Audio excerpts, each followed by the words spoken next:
Hey, welcome back, SAS viewers, and the long-awaited video for Chapter 3 is out. And no, it is not the final chapter because I realized that there is a lot more pictures than I initially anticipated. So I do want to let you guys, know that I am deeply, deeply sorry that it took me so long to do this. I know that this is pretty much what made my channel to what it is. The fact that you guys were really involved in my stories and my comics. And so I'm here to bring it to you guys in this video format. Of course, you can check in the community tab. You can check on the Twitter or Patreon. The reason why I don't, again, as I reminded you guys all, I don't actually post the link directly is because YouTube actually scans the link. And if they see anything inappropriate inside that link, they will actually remove the link and put a strike on the channel. They have tried to do this before. Thankfully, I got it appealed. So I'm very careful about that, and I put it on Twitter and on Patreon, which I believe some of you guys should be able to access with or without an account.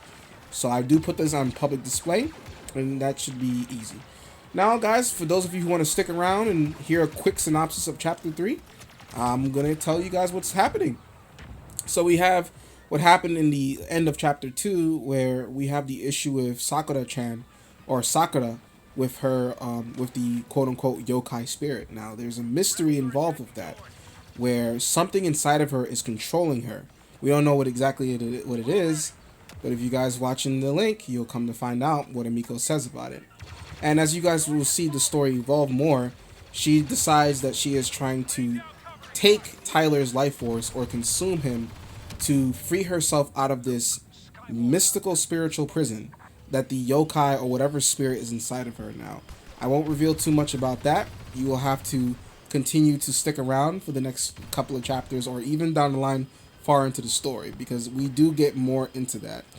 And so as the video progresses, we get Emiko essentially just rescuing and fighting off the evil version of Sakura and being able to protect her friends. Now what she did was something that I did to make sure was she made all of the girls, Faye, the teacher, even Tyler and everyone else fall asleep and erased their memories so that they won't remember this moment, and at least not entirely speaking. And she transformed Sakura back into her normal form and was able to take control of her and put her to sleep and had her sent away into a sanctuary. And as you guys will come to find out, there is a special sanctuary for people like Sachiko or Sakura or certain guardians who have certain abilities that might be dangerous for society. And so the Order created this area just to keep society safe, and it's kind of messed up when you really think about it. But if you, at the same time, there are some guardians who could be just as dangerous as Sakura is. Fast forward from there, we have some very wholesome scenes between Tyler and Faye, and really it just goes back into the original story about Faye and Tyler still coming to terms with their relationship, and of course Tyler still wanting Faye to see him as human and not as a little one or a quote-unquote pet. So we're coming to terms where she's starting to see now that Tyler is more than just a ordinary pet or ordinary boy, and her feelings for him is starting to grow. She's starting to sense this inner feeling within her own heart, and she's questioning it, and it's putting her in a position where she's challenging herself, right? And so that's a big theme in the story, where often or not, each and every situation will have characters get challenged by the circumstances that they find themselves in. And it's something that I really do love about Faye's character. Faye being a very loyal, very smart girl, and a very interesting character with Tyler. And Tyler kind of being a little bit of a goofball. And sometimes he has a little bit of like too much protagonism in him.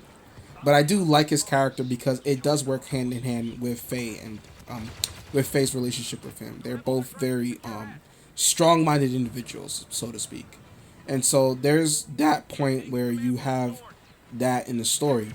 Now we go forward from there. We meet where we go towards where the next day, and Sachiko's sitting outside, and she's just there's after the incident with Sakura, there's been a lot of like uneasiness in the school and all around the society. Things get heard around in the news.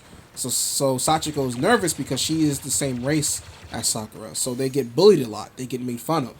And so she sits outside and generally tries to be unseen. And as you guys know, the girls are friends with Sachiko and they protect her. You know, she's kind of like that little sister that they protect and guard from people who might bully her. And then we get a early introduction of Akako and Amaya.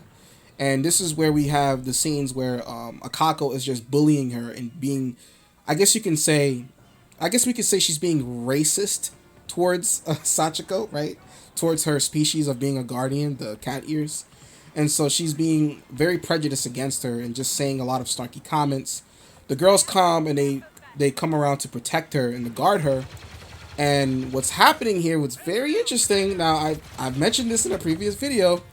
It starts to cause a lot of stimuli in Amaya for reasons that I have already explained. Now, as you guys know, Amaya is an individual who has who is a little bit on the spectrum of autism, right? And so sometimes too much social situations can make her very afraid, right?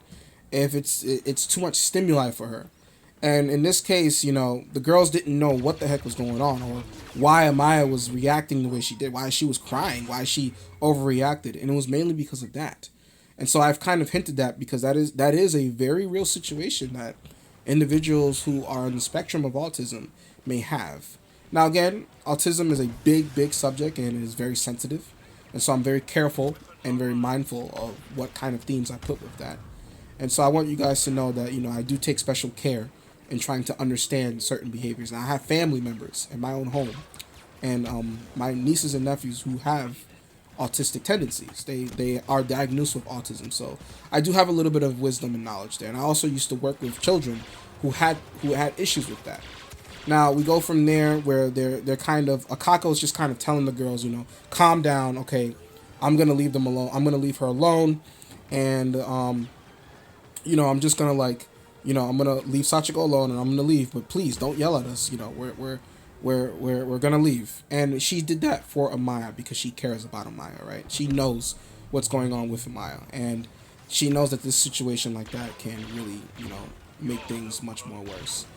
So we go forward from there, and I guess there's like just a lot of in-between stuff that we can skip past. But then we go towards Hiroko's house, and Midori just asked Tyler if she can come to calm her down because Hiroko got kind of pissed that Faye told her off to like leave Amaya alone. Because, you know, Faye was sort of sensing that there was something wrong, and she was telling Hiroko to like, hey, just lay off, you know, just calm yourself down, you know, you don't have to be so aggressive.